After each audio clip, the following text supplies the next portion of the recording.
Hello everyone, welcome to our channel Full Facts Law, and I am Anuj Kumar Singh. Today I will explain you the subject which is called as the Indian Evidence Act of 1872.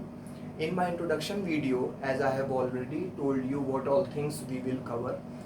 We will cover what all subjects, how we will cover, and what all things will be within its extent. All things we have covered in the introduction part. Now, today we have to discuss one of the very crucial subjects of the judicial service examinations, APO examinations, as well as of the JAG interview, which is the Evidence Act. It is one of the most important subjects of the judiciary course. So please be very attentive while studying this particular subject, and please purchase a Bare Act in order to get clear understanding about each and every section. It is very crucial. Now, let us start with the Indian Evidence Act of 1872. When we talk about this particular subject, we will cover basically two latest amendments which have taken place. The first latest amendment was Jammu and Kashmir Reorganization Act of 2019. By virtue of this act, the Indian Evidence Act has extended to the whole of India, including the state of Jammu and Kashmir. Earlier, this particular act was not applicable to state of Jammu and Kashmir, but by virtue of the Jammu and Kashmir Reorganization Act, Article 370 of the Constitution was abrogated, and because of which Evidence Act is applicable to the state of Jammu and Kashmir. So it is also a very big achievement for our country. The other amendment which we will discuss is the Criminal Law Amendment Act of 2018, and it has basically amended not only Indian Evidence Act but also Indian Penal Code as well as CRPC. So basically when we talk about Criminal Law Amendment Act, it has amended two sections of evidence, that is section 53A and section 146. So these two sections we will discuss in our next video. So kindly pay attention, subscribe and hit the bell icon if you like. So let us start with the topic which we are going to study. First of all, we have to study the preamble of Indian Evidence Act. It is very, very crucial. So first thing will be the preamble.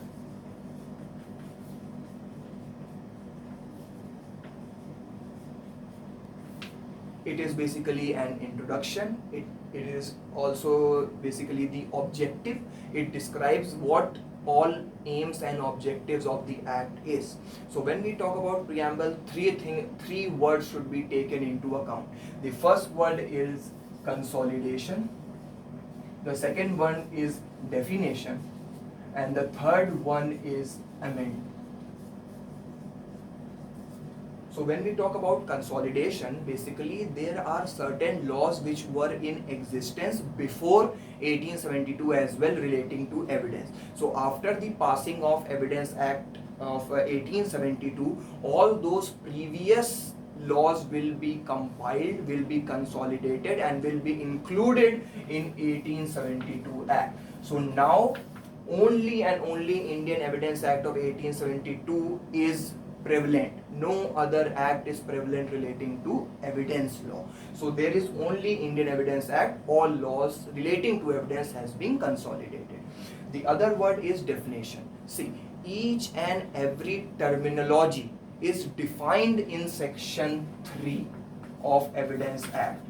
What is the meaning of court? What is the meaning of fact? What is the meaning of fact in issue? What is the meaning of evidence? What is the meaning of proved, not proved, disproved? What is the meaning of relevant? So each and every term has been defined. So that is why it is telling about definition. When we talk about section 60, 62, 64, 66, everything, section 32 which talks about dying declaration, it basically stipulates what dying declaration is. So we do not have to go to any other act. Evidence Act covers each and everything, and these definitions should be read with Evidence Act only. We do not have to borrow from anywhere. So definition part should be very clear. We will discuss the definitions in detail today. When we talk about amend, as we all know, by virtue of Constitutional Amendment Act, certain provisions can be repealed, certain provisions can be added, and certain provisions can be altered, changed, etc., etc. So amendment can take place in Indian Evidence Act by Constitutional Amendment Act, which is given under Article 368 of the Constitution, which we will discuss in our Constitution lecture. I hope it is clear. Now we should go further. So basically, when we talk about Section 1, Section 1 basically talks about the Indian Evidence Act is applicable to all judicial proceeding. Now, what is judicial proceeding?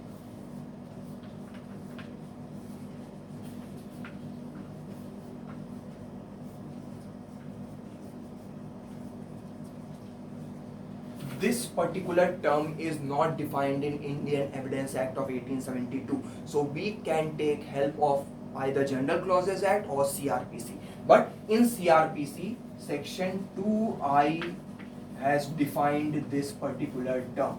So Section 2I of CRPC 1973 has defined what judicial proceeding is. When we talk about judicial proceeding, it means all those proceedings where evidence is taken on oath. जहाँ पे भी evidence oath पे होगा उसे कहा जाएगा judicial proceedings. So evidence अगर oath पे लिया जा रहा है, it is called as judicial proceedings and it will be covered under the Evidence Act of 1872. So all judicial proceedings plus court martial, on these two things evidence act will be applicable. Now in this particular section, the things which are not applicable, they are also given. What are those?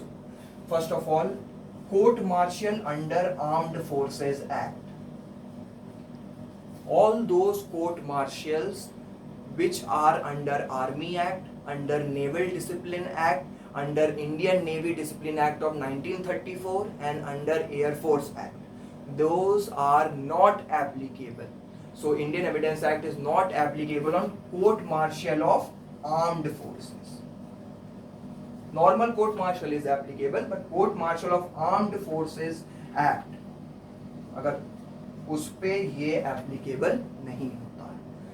और किस चीज पे Indian evidence act applicable नहीं होता है? Proceedings before arbitrator. One of the biggest reason is because in front of the arbitrator the matter has to be resolved amicably, speedily. So Indian Evidence Act is not applicable there. They have their own rules and regulations relating to evidence. So that is the reason why Evidence Act is not applicable on arbitration. The other thing where Indian Evidence Act is not applicable is affidavits which is filed before the court or before any officer. So affidavit is also not covered. So I hope this particular definition is very clear where Evidence Act is applicable and where Evidence Act is not applicable.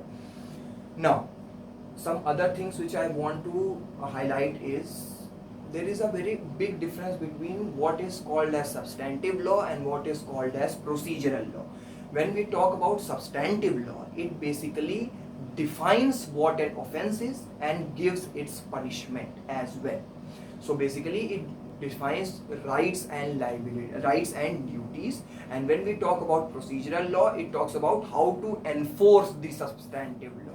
For the enforcement of substantive law, there is procedural law. So this difference should be very clear in your mind, that what is substantive law and what is procedural law.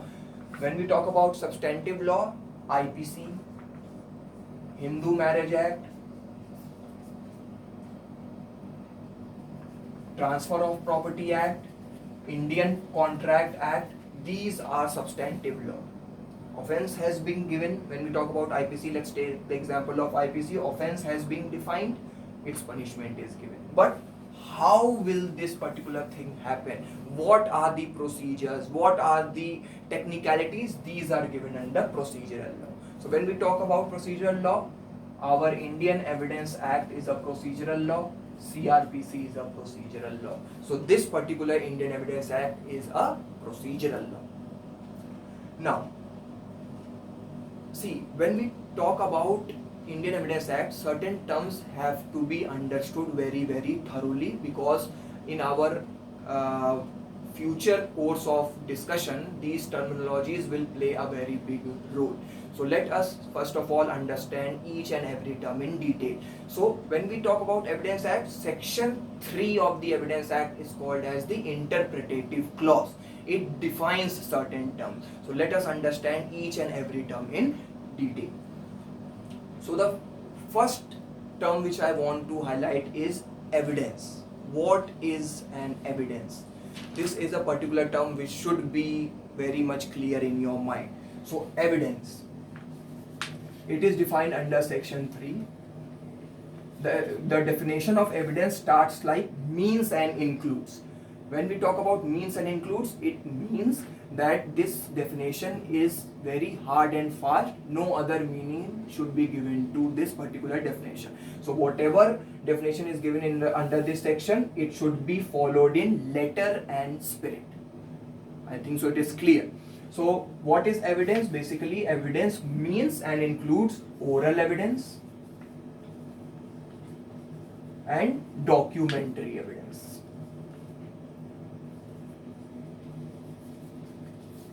So evidence includes oral evidence and documentary evidence. What is oral evidence? What is documentary evidence? It is given in a separate section which we will discuss further. But when we talk about documentary evidence, all documents relating to the particular case plus electronic records. All electronic records are within the purview of documentary evidence.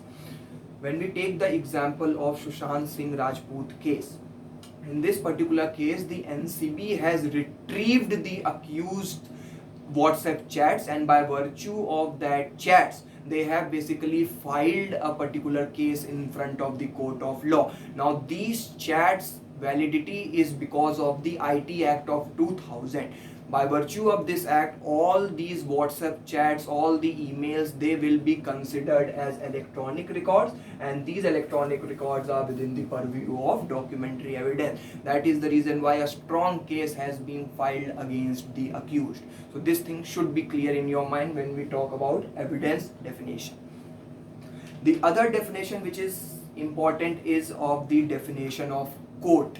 What is a court? This definition is also given under section 3. It includes all judges, all magistrates, all persons except arbitrator. So judges include होंगे, magistrate include होंगे, all persons except arbitrators who are legally authorized to take evidence. वो लोग जो legally authorised हैं evidence लेने के लिए, वो लोग कोर्ट में कंसिडर होंगे. पर कौन कौन? जज, मजिस्ट्रेट, ऑल पर्सन्स, बट कौन इंक्लूड नहीं होगा? Arbitrator, except arbitrator.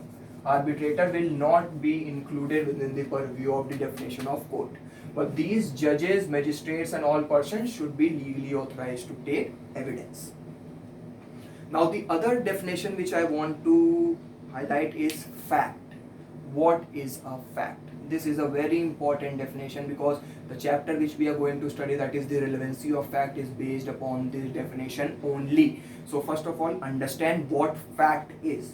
Now, fact definition is also given under section 3. What is a fact?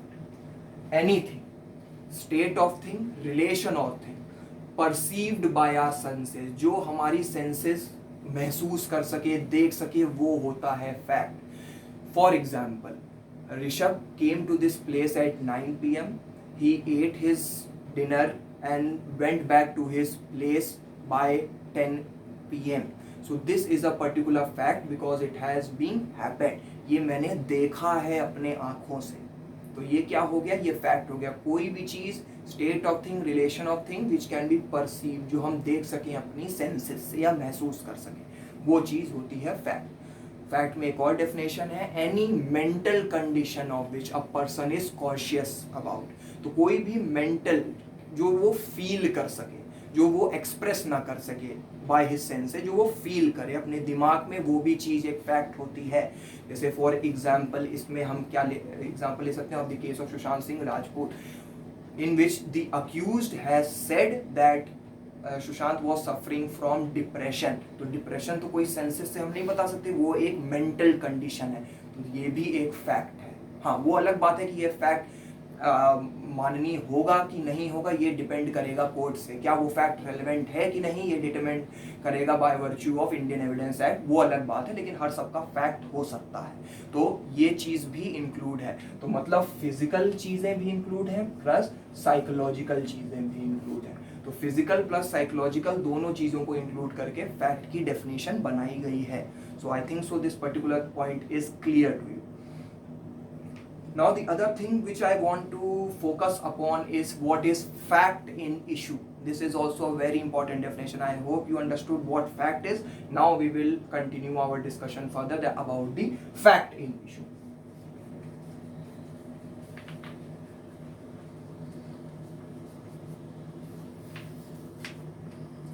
When we talk about fact in issue, matters which are in dispute and which are subject to investigation, those are called as fact in issue.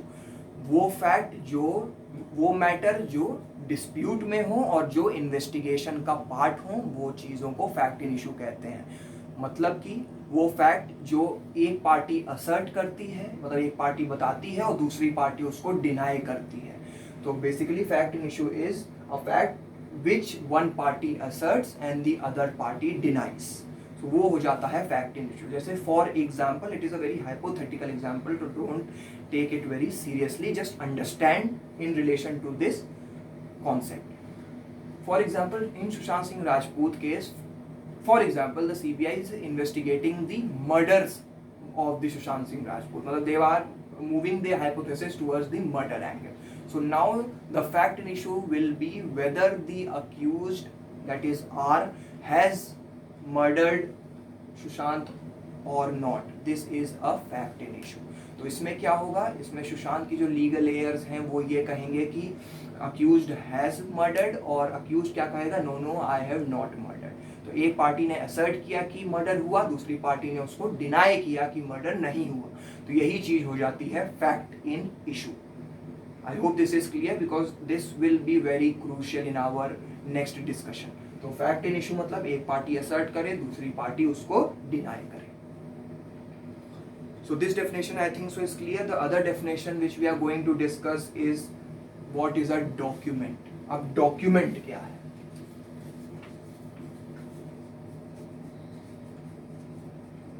तो what is a document?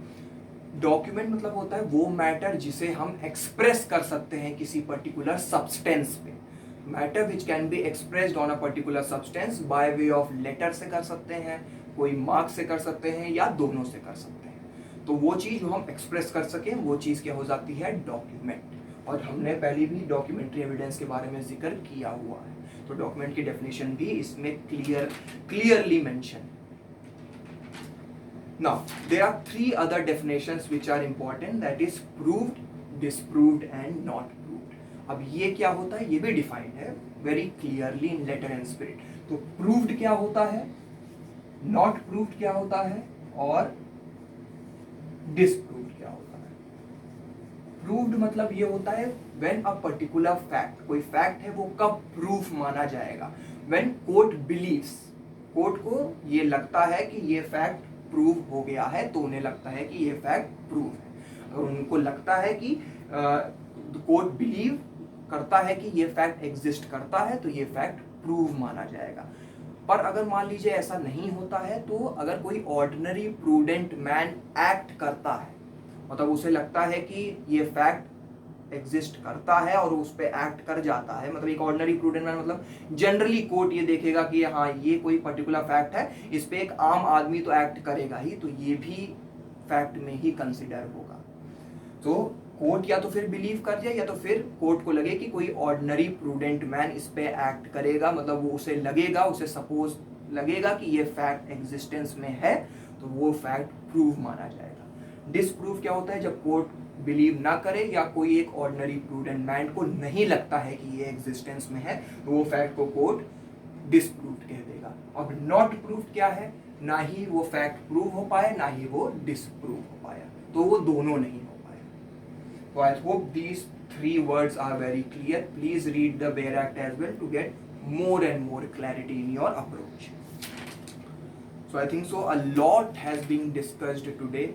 Very initial phases of discussion has taken place, but one thing which I just want to highlight for a few minutes I will take is about what is the difference between adversarial system and inquisitional system. When we talk about adversarial system, which is prevalent in our Indian judicial system, in adversarial system, the investigation which is conducted by the police or by the central agencies, they are not regulated by the court. Court doesn't interfere during the investigation. When the charge sheet has been filed before the court, then the court can determine whether the investigation was done correctly or not. But when the investigation is going on, the court is not, basically they should not be, now I should clear my word, they should not interfere in the investigation. For example, take the case of Sushant Singh Rajput. After the Bihar police has filed the FIR and the Supreme Court has transferred it to CBI, now CBI is investigating the case. So court should not interfere in the investigation. But when the CBI files the charge sheet, then they can determine by seeing the report that whether the investigation was done correctly or not. When we talk about inquisitional system, in that particular system, basically the investigation is supervised by the court. So court basically supervises each and every step of investigation. So this is a very big difference between the two. But our system is of the adversarial system. So I think so now we should end our discussion here. And if you liked our video, so please subscribe, hit the bell icon to get the latest updates from our channels. And now we will upload our videos on a regular basis on every day, whether it be current, whether it be evidence, whether it be CRPC. So please keep on studying, and Satyameva Jayate. Jai Hind, Jai Bharat. Thank you.